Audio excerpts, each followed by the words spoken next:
What's up, team? Welcome to Two Friends Talking Shit About FPL. I'm your host, Andy. We normally have Sam, but I'm flying solo today. But that's okay. Sam's given me notes. He's given me his team that he's going to be going into this game week with. So we'll be covering some cool stuff. Obviously, Sam is the details person when it comes to knowing players and teams and updates of news. So I'm going to do my best to convey that information from the notes. I'm taking no responsibility for any misinformation, for any fake news. Anyway, we are 1 day away from the deadline. It's been the international break has finished. I think all of the internationals have finished. Apparently, there's nothing really of note. There's no real injury concerns, but some question marks over Watkins and Palmer. I know Watkins is flagged and Palmer too. So apparently, it's a bit of a wait and see situation. Let's wait for the press conference to see how they are. I know that Sam had Watkins. He brought him in this week, so this will be an interesting play. And here's the thing. I know lots of people have actually tried to front run Watkins and Aston Villa's good fixtures by bringing Watkins in, but I'm still not fully convinced on him. I mean, I think he's the definition of a purple patch player. He hits a purple patch and he's just amazing, right? But outside of that, I don't know. We're not seeing that. We're not seeing that spiciness from him that we saw last season. I don't think he's going to be dropped or anything. You don't become an amazing goal scorer last season just to be dropped after a few bad games. But yeah, it's interesting. Personally, before bringing Watkins in, I would like to see some spark from him. Palmer is one where I'm a bit worried not having. Chelsea are an interesting side. I think Sam's mentioned in the past, Chelsea is very similar to Tottenham, where they're like really good one game and then very average the next.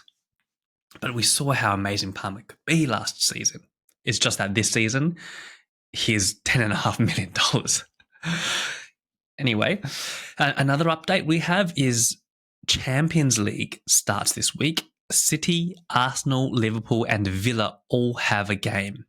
And lots of clubs have a League Cup game midweek. So apparently there's going to be a bit of rotation. We might see a bit of rotation. Now, when it comes to City, I think the big question mark here is how will Pep set up the team? Because, for example, Lewis at $4.7 million is such an amazing bargain for an intro into an attacking, very attacking City defender. But the question is he nailed? And will he see rotation when they're playing in the Champions League? Is Walker going to be playing the Premier League and Lewis playing Champions League? Is it going to be vice versa? Will it just be a combination of depending on the difficulty of their fixture? And that's the thing you don't know. With Pep, there's a saying, Pep roulette. There's that saying for a reason. Arsenal, I'm actually not too worried about their rotation for this main reason. Their squad isn't deep enough. I mean, who are they going to rotate? Saka is like a workhorse. He plays every single game. Who else do they have, at the front? Odegaard's now injured. Rice can't play the Premier League because of the yellow card that became, that 2 yellows makes a red. So I'm not too worried about rotation, but what I am worried about is Odegaard now being injured. What does that mean for Havertz? Does that mean Havertz now plays deeper if Jesus is back? So that's probably the only thing I'm thinking about. But rotation, not much of a concern for me for Arsenal. And Liverpool, there is a bit of rotation there because between Luis Diaz, I know that he's just flown back or whatever. Is he going to play straight away? Excuse me. Diogo Jota, they can be subbed in and out between Darwin Nunez and Gakpo. Salah, I think, will play regardless. And finally, Villa. Villa, we've already seen a bit of rotation. Watkins has been playing 60-odd minutes. Konza is apparently injured, but we have yet to see the extent of that injury. So with Watkins playing 60-odd minutes, I think we're already seeing the rotation there. And that's another reason why I kind of want to stay away from Watkins, because if you're splashing out close to $9 million on a player, you want that player to be week in, week out, right? At least a 90-minute man on pens for that price point. You'd be disappointed if he wasn't. or at the very least, be scoring goals week in, week out for 9 mil. So that's the, I guess, team news, for lack of a better term. Let's actually go into sharing the team. I'm just going to share my screen and share Sam's team at the moment. All right. This is Sam's team on the table. So in goal, so Sam did not activate his wildcard. In goal, he's got Henderson. Up the back, he's got Trent, Gvardiol, Konza playing. And on the bench, he's got Pedro Porro and Barco. Oh, he's still holding Barco, but at least Barco is not dropping in value. I do like his backline of Pedro Porro and Alexander-Arnold. Very jealous of the Pedro Porro call. Even though he's got Arsenal this week, I think Tottenham's fixtures will turn better after Arsenal, and Pedro Porro is so attacking. Apparently he's got some crazy stats, like he's taking the most shots out of like all players or something like that. Don't quote me on that. That's from me listening to a bunch of other FPL managers and things like that. But apparently his stats are looking pretty good. In the midfield, we've got Diogo Jota, Eze, Bruno Fernandes. Sam, you're still holding Bruno. I wonder what price Bruno is. He's dropped a bit in value, and Mo Salah as captain with Mbermo on the bench. And up front, he's got Watkins, who's yellow flagged, but he probably will be okay. Muniz and João Pedro. So he's got the captain on Mo Salah, vice captain on João Pedro, with Flecken, Mbermo, Pedro Porro, and Barco on the bench. So pretty strong team. I like it. Vardiol's got an interesting one. For that price point, I wonder, are we better off of going with another Liverpool defender? I know he can't because he's got 3 Liverpool already, but I've been seriously considering a Liverpool defender. Man City just haven't really been getting those clean sheets, and Liverpool have been defensively quite strong so far, albeit they've been playing some mid teams. Sorry, Man United fans, but mid teams. And Aston Villa's defense, I know they've got an amazing run of fixtures, and I would like to hold their attackers, but I'm just not sold on the defense. I don't remember them to be a defensively strong team. I could be totally wrong here, but overall, strong team. He's done so well with Salah. Salah's been matching Haaland every step of the way. So I think his only transfers was Watkins, I believe. Now, here's my team for the week. So we've got up back. So I do have my wildcard active, so I can still make changes. Deadline isn't until around this time, a little bit later tomorrow. So there's still 24 hours. So if any news comes out, this team is still subject to change. But as it currently stands, I've got Flecken up the back.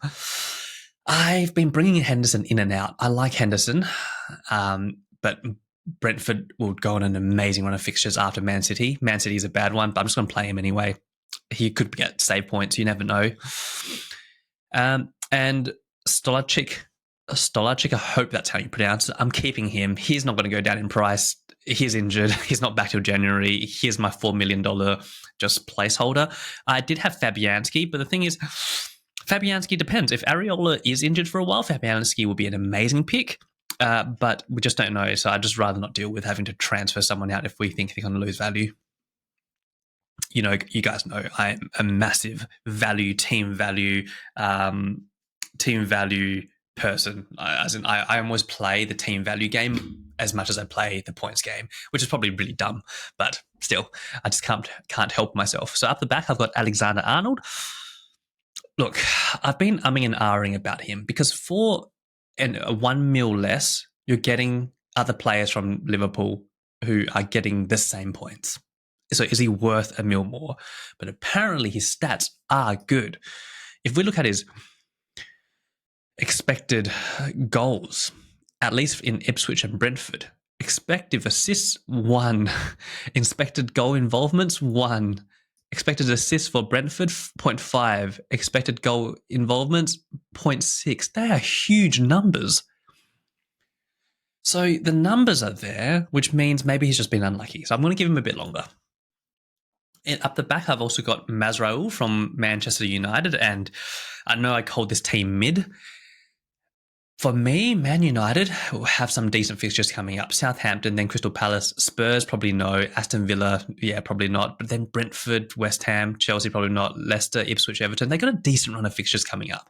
And I do expect them to tighten up. I do expect them to improve. This is Man United after all, right? And Mazraoui, he has received an assist. And I'm kind of just like hanging on that maybe he's an attacking enough player in Man United's team to receive an assist and make the use of their good fixtures. Then we've got Lewis up the back as well. I am taking the punt, taking the risk that he could be benched and just come on, but he is so attacking at the moment that I want exposure to that. On the bench, I've got Robinson and Greaves. Realistically, I would have loved to downgrade Robinson to another 4 mil defender. It's just that I bought him at 4.5. He's now 4.6. He is so close to another price rise, which then locks it in for me, which means I bank $0.1 million profit, at which point I just downgrade him. But it hasn't happened yet, and I don't know if it's going to happen by tomorrow morning's price rises. So, which is disappointing because I would love to make that transfer while I'm on wildcard. But it is what it is, right? So if he does go up by another 0.1, I'm going to ship him to another $0.5 million defender. Sorry, to another $4 million defender and free up some money. But if he doesn't go up, I just have to hold him because he's that close to a price rise where I don't want to sacrifice not banking that 0.1 mil. I mean, 0.1 mil might not sound like a lot, but you'll see by the end of my team, if you get enough 0.1 mils, that's $500,000 more you can spend. Then all of a sudden, you got $1 million more you can spend throughout the whole season, right? And then another 2, another 3. In past seasons, I normally end my team value at about $110 million. Imagine having another $10 million to spend on extra players. You're going to have a bowler team by the end of the season, and that's half the fun for me, to be honest. In midfield, I've got Rodgers, Mo Salah, so I did bring him in. He's going to be my captain next game week when Arsenal play City. Mbeumo, he does play Man City away. I could bring Smith Rowe on, but Mbeumo, he's a penalty taker, I believe. So there is a chance that they're going to get a penalty. So I'd rather have him on. And then Luis Diaz. Luis Diaz is another one who I would actually downgrade him to Eze this week and bring in a Liverpool defender for Mazraoui instead. I would love to make that move, but I can't because I've got 3 Liverpool already, so I can't have a 4th Liverpool player. And also Luis Diaz, he is so close to the second rise so he's already gone up 0.1 for me. He's so close to another 0.1 rise that if it happens tomorrow morning, then I'll make that transfer. But if it doesn't, I'm going to keep him because all he needs to do is assist or score again, which is very possible with his amazing fixtures. Liverpool still have amazing fixtures. Because that's so possible, that banks me 0.1 million. So once again, between Robinson and Luis Diaz, that's 0.2 million that my team my banked cash can go up. Not just team value, that's banked cash. Rodgers is another one. He's so close to a second rise for me. He's already risen once. He's like 90+% for a second rise. That's another 0.1 million. So between Robinson, Luis Diaz, and Rodgers, there's 0.3 million. So see how really quickly you can build up cash in the bank. And how many times have you thought to yourself, oh, I'm $500,000 short for so-and-so player? There's your $500,000, right? And up the front, I've got Havertz. Oh, this one I was really confident on. I actually prefer to hold Havertz over Saka. But with Odegaard's injury, that actually has me a bit worried because will Havertz now play a number 8 role and then Jesus come in as a number 9? I don't know. I sound like what I'm talking about. I don't even know what a number 8 is. This is just what I'm hearing FPL strategy talk. Okay, and people saying, hey, this is a risk. So just keep an eye on that. Once again, Havertz is someone who I've already had one price rise on. If he can score against Tottenham, I can see people wanting to bring him in from game week 6 onwards. So I would probably hold him. The only main person I'm tempted by is if Solanke's back. Oh, I would go Havertz to Solanke. And I know I'm an Arsenal fan going for sending out an Arsenal player for a Tottenham team player, but Solanke at Tottenham just looks too juicy. Then up front, I got Haaland, captain, armband, please Haaland, another hat-trick please, and João Pedro with Ipswich at home. And once again, João Pedro is another one who's close to a second rise for me. I bought him in this week, over the international break. He's gone up 0.1. He's about to go up another 0.1. Will these happen by tomorrow? We don't know. But let's see how it goes. That's the thing. I was hoping to bank more profit this international break, but normally they are quiet. I should have remembered that. I thought this one may be different, but yeah, they're pretty quiet. But if these guys, if Luis Diaz, if Rodgers, if João Pedro and Robinson can all perform, or a few more people bring them in, then that banks me 0.4 cash in the bank, which I'd be over the moon at, because immediately that lets me afford some better players. So on the bench, I've got Solachik in goal, not playing, Smith Rowe, Robinson, and Greaves. I'm unsure whether to play Smith Rowe or Rodgers, but given how bad defensively Everton have been, and they're still without Brantwaite, I think I want to play Rodgers and hope that the chances that he creates can be converted by Watkins or whoever's going to be scoring the goals there. Greaves is just my 4 mil, bench warmer. I'm actually tempted to bring Barco back in, but I guess having a playing 4 mil is good enough. That's my team. But like I said, it could change. And Burmo, I brought in, although this week's not the best to bring him in, I wanted to bank the 0.1 mil price rise. And I know from Gameweek 6, I'm going to want him anyway, so I'm happy to have him in here. I don't hold as many Arsenal players as I would like. I do have 0.7 in the bank. So that's the thing, right? I'm talking about potentially being able to bank 0.4 mil if certain players go up this week. If all those players go up this week, all of them are on 90+%. If I've got 0.7 in the bank, banking that 0.4 automatically, if I downgrade one of those players or downgrade a few of those players, I can properly pocket a mil to have spare. So that's why I'm hoping I can do it while I'm on my wild card. In a perfect world, I would actually have Raya in goal, even though they play Man City they play Tottenham this week and then Man City next week. And I would probably downgrade Robinson to a 4 mil. I just don't feel that comfortable doing that yet. Maybe I might make a last minute decision, changing Mazraoui to a 4 mil, play Robinson instead, and then get Raya at the back. I don't know.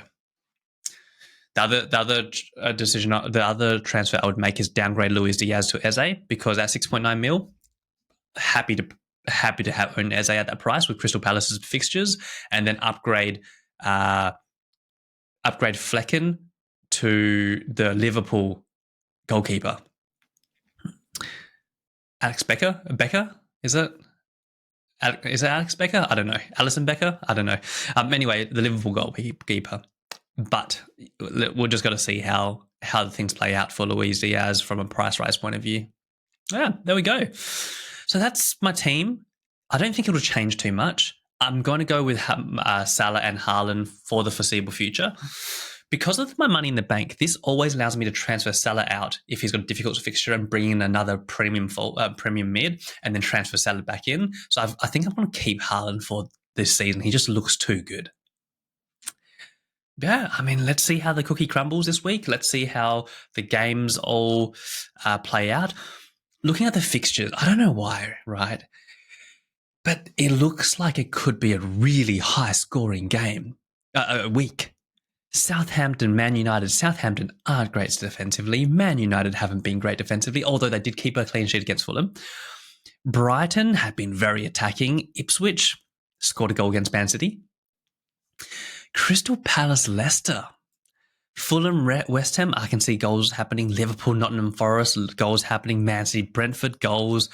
Aston Villa, Everton, goals. Bournemouth, Chelsea, goals. Spurs, Arsenal, North London Derby, in it, goals. Wolves, Newcastle. I can see, I don't know. Depends on what Isak we get, right?